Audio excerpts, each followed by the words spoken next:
Di negeri yang katanya menjunjung hukum, kenyataan di jalanan berkata lain. Koruptor berseliweran bebas, aparat tak bisa dibedakan dari penjahat, dan keadilan hanya milik mereka yang punya kuasa. Tapi bayangkan jika ada dua orang asing datang, bukan untuk berbicara, bukan untuk berdiplomasi, melainkan membawa senjata dan keberanian. Mereka tak percaya sistem, mereka tak percaya pengadilan. Mereka hanya percaya satu hal, keadilan harus ditegakkan walau dengan darah. Dan ketika satu nama jadi target mereka, seorang bandit kejam yang selama ini dilindungi sistem hukum, maka perburuan pun dimulai. Bukan soal menangkap, ini soal menghabisi. Di tengah dunia yang kacau, siapa sebenarnya penjahat dan siapa yang pantas memegang pelatuk? Film ini dimulai dengan suasana di dalam sebuah kereta ketika seorang mantan perwira militer bernama Kolonel Douglas Mortimer tengah menyamar sebagai seorang pendeta dan duduk tenang sambil membaca Alkitab. Tak lama kemudian, petugas tiket mendekat dan Mortimer bertanya kapan kereta akan tiba di kota Tucum Cari. Petugas menjawab bahwa kereta akan melewati kota tersebut dalam beberapa menit, namun tidak akan berhenti. Tanpa ragu, Mortimer berdiri dan menarik tuas rem darurat, memaksa kereta berhenti di Tucum Cari.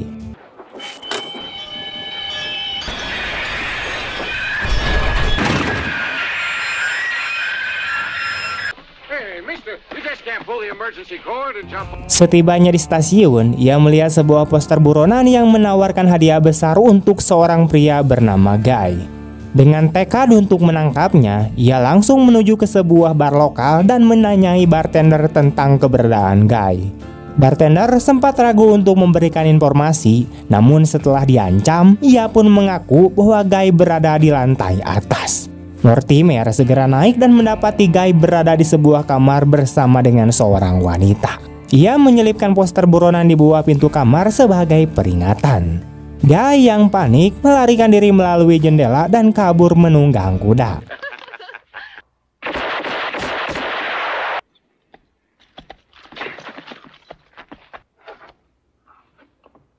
Meski sudah cukup jauh, Mortimer dengan tenang mengambil senapan dan menembak tepat ke arah Guy, mengenai bahunya dan menjatuhkannya dari kuda. Guy yang terluka mencoba membalas dengan menembakkan beberapa peluru, namun tak satu pun yang mengenai sasaran. Mortimer lalu mengeluarkan pistolnya dan dengan satu tembakan presisi, ia menembak tepat di dahi Guy, mengakhiri hidupnya seketika.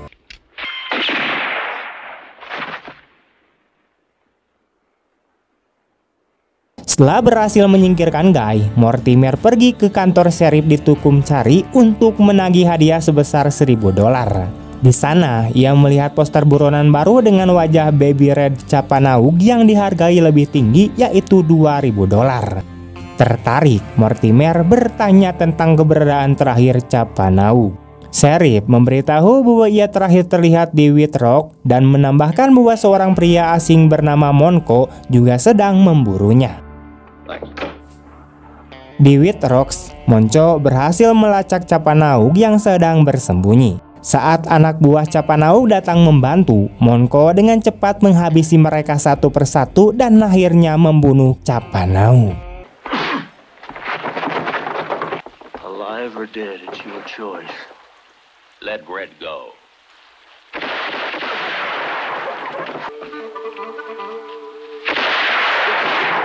$2,000. It's a lot of money. Takes me 3 years to earn it. Tell me, isn't the sheriff supposed to be courageous, loyal, and above all honest? Yeah, that he is. I think you people need a new sheriff.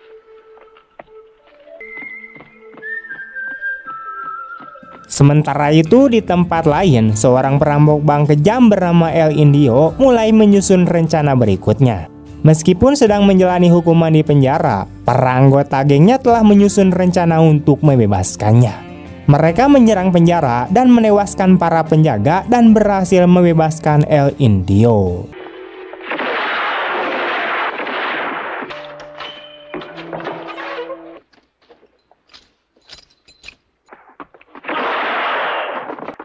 You, come along. Meski telah membantai banyak penjaga, El Indio menyiksa satu orang hidup untuk menyampaikan pesan bahwa siapapun yang berani melawan akan mengalami nasib serupa. Tak lama setelah melarikan diri, El Indio memerintahkan pembunuhan terhadap istri dan bayi dari Tommaso, yaitu seorang pemburu hadiah yang pernah menangkapnya. Meskipun Tommaso memohon belas kasihan, El Indio tak menunjukkan ampunnya.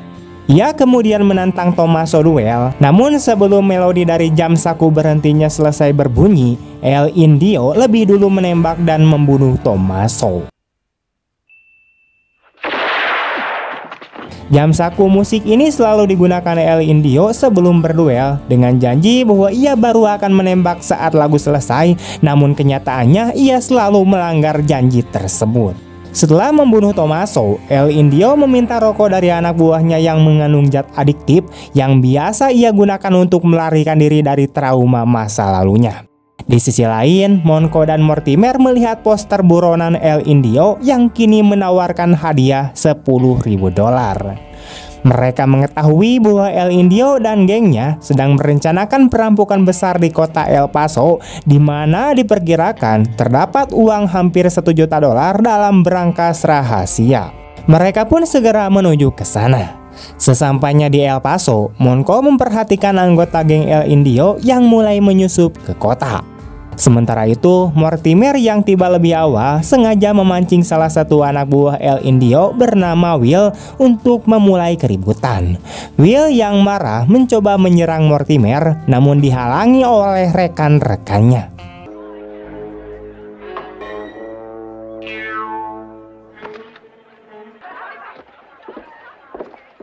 Ketika Monco dan Mortimer saling menyadari keberadaan masing-masing, mereka pun tahu bahwa tujuan mereka sama.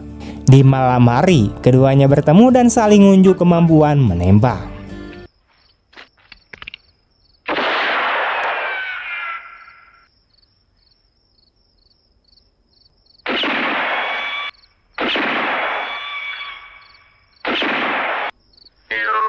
Setelah melihat keahlian satu sama lain, mereka sepakat untuk bekerja sama. Monco mengatakan bahwa ia akan mengejar El Indio dengan segala caranya dan tak segan menyingkirkan siapapun yang menghalangi. Mortimer justru menawarkan kerjasama dan membagi hadiahnya. Monco menginginkan hadiah $10.000 untuk El Indio, sedangkan Mortimer akan mengambil bagian untuk anggota geng lainnya senilai total $13.000. Mereka pun mulai merancang rencana. Mortimer menyuruh Monco menyusup ke dalam geng El Indio dan ia sendiri akan membantu dari luar. El Indio yang tengah tertidur akibat efek zat adiktif mulai digambarkan sebagai sosok penuh trauma. Diketahui bahwa jam saku musik yang selalu dibawanya dulunya milik seorang wanita yang bundir setelah diperkaos oleh El Indio. Wanita itu adalah istri dari pria yang sebelumnya dibunuh El Indio. Kenangan itu terus menghantuinya.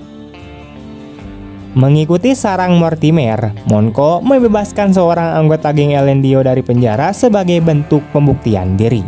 Meski awalnya curiga, El Indio akhirnya menerima Monco sebagai bagian dari gengnya dan mulai membagikan detail rencana perampokan. Keesokan harinya, El Indio mengirim Monco dan beberapa orang ke Santa Cruz sebagai pengalihan perhatian, sementara perampok sesungguhnya terjadi di tempat lain.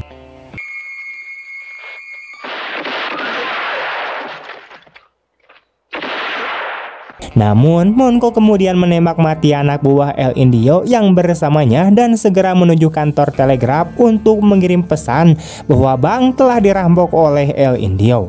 Awalnya, operator menolak karena tidak mendengar suara tembakan, namun Monco memaksanya. Setelah pesan terkirim, Sheriff langsung menuju Santa Cruz, sementara Monco kembali ke El Paso untuk bersatu dengan Mortimer. El Indio dan gengnya tak masuk dari depan, melainkan menjebol tembok dan berhasil mencuri isi berangkas sambil membunuh seorang penjaga.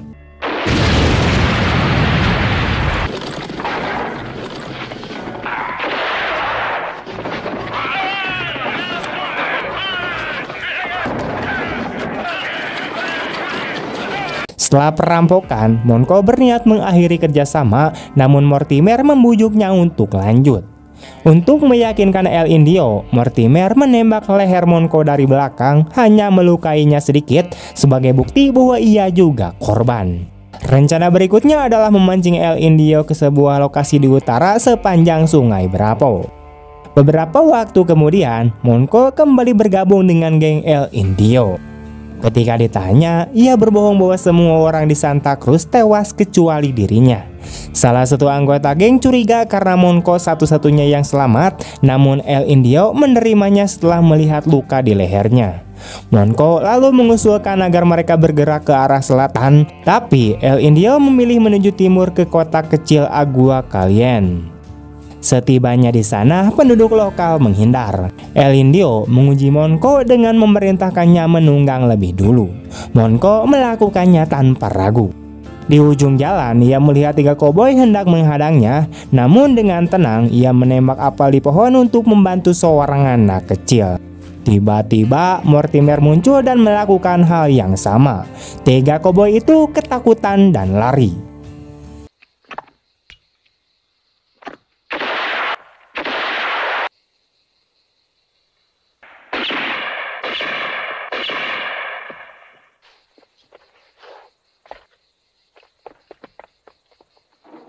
Monko dan Mortimer kemudian masuk ke bar, diikuti oleh El Indio dan anak buahnya.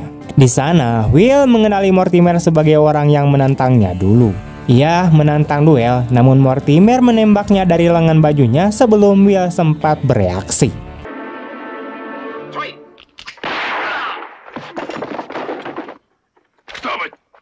Mortimer kemudian menawarkan diri membuka berangkas tanpa bahan peledak dengan syarat dibayar $5.000. El Indio awalnya ragu namun setuju. Setelah berangkas terbuka, El Indio tidak membagi uangnya. Ia menyuruh Nino, yaitu tangan kanannya, menyimpan uang dalam peti yang hanya ia sendiri kunci.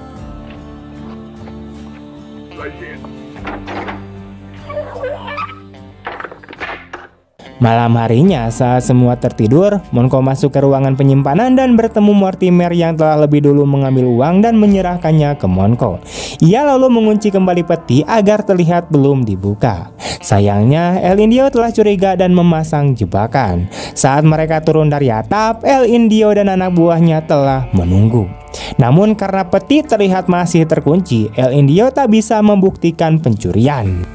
Meski begitu, ia tetap menangkap mereka dan menyuruh Nino menjaga mereka. Diam-diam, Nino mencuri pisau dan membunuh penjaga, lalu membebaskan keduanya. Change our plans.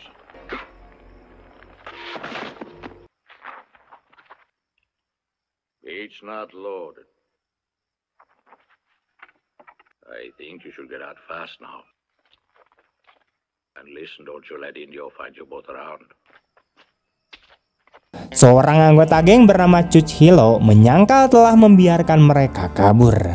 Meski membela diri, ia tetap dieksekusi. But I didn't kill him, Indio. I didn't do it.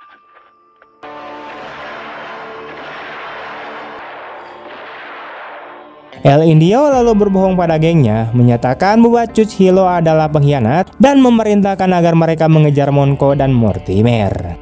Sebenarnya, ia berniat memanfaatkan mereka untuk menyingkirkan gengnya sendiri agar bisa mengambil semua uang bersama Nino.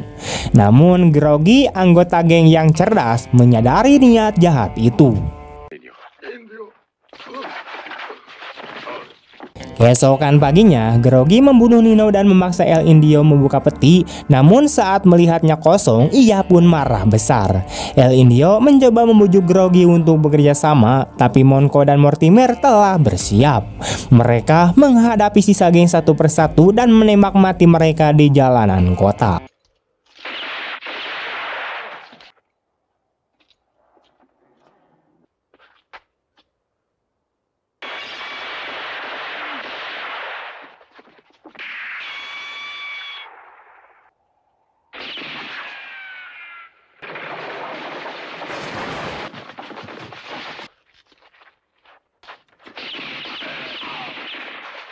Di tempat lain, El Indio yang tenggelam dalam kenangan wanita pemilik jam saku tiba-tiba didatangi Mortimer.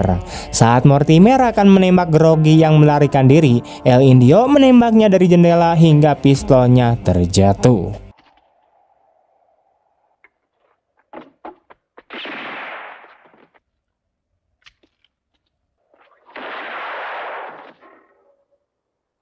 El Indio memutar jam sakunya sebagai tanda duel. Namun, Monko muncul sambil melemparkan jam saku identik yang berisi lagu lama. Mortimer menyadari sesuatu. Monko lalu memberikan pistol kepada Mortimer dan duduk menyaksikan duel. Saat lagu berakhir, Mortimer lebih cepat menarik pelatuk dan menembak El Indio hingga tewas.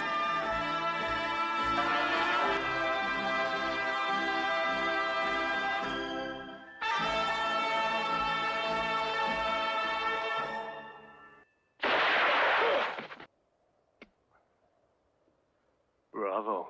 Ia lalu mengambil kembali jam saku itu. Monko mengembalikannya dan mengatakan bahwa wanita dalam foto adalah saudara perempuan Mortimer. Dengan dendamnya telah terbalaskan, Mortimer menyerahkan seluruh hadiah kepada Monko dan pergi diam-diam. Beberapa saat kemudian, Monko memuat semua mayat anggota geng ke dalam gerobak. Dan saat menghitung total hadiah, ia menyadari ada selisih $27.000. Saat itulah ia menyadari bahwa Grogi masih hidup dan bersiap membunuhnya. Tanpa ragu, Monko menembak Grogi dan mengambil kantong uang yang tersangkut di pohon. Tujuan Monko terhadap uang itu tidak dijelaskan, namun ia terlihat pergi menunggang kuda sambil menarik gerobak berisikan mayat geng El Indio. Pada akhirnya, kejahatan selalu mendatangkan kehancuran dan orang-orang jahat akan saling menyingkirkan satu sama lain. Dan begitulah akhir dari kisah ini. Dari balik suara tembakan dan aroma mesiu, film ini menyampaikan satu pesan sederhana namun sangat dalam. Ketika hukum tak lagi bisa diandalkan, maka keadilan seringkali harus diperjuangkan dengan cara yang tidak biasa. Bukan berarti kekerasan adalah jalan keluarnya, tapi kadang dalam dunia yang penuh kebusukan, hanya mereka yang berani mengambil resiko yang mampu mengguncangkan tatanan yang beku. Dan pada akhirnya bukan soal siapa yang tercepat menarik pelatuk, melainkan siapa yang tetap teguh membela kebenaran meski dunia menertawakannya. Sebab dalam hidup ini, harga dari keadilan kadang harus dibayar dengan luka, kehilangan, dan bahkan nyawa. Oke teman-teman, terima kasih banyak telah menonton sampai akhir. Jika kalian suka dengan video ini, jangan lupa untuk like, comment, share kemanapun kalian suka. Terima kasih banyak telah menonton, sampai jumpa di video-video selanjutnya. Bye.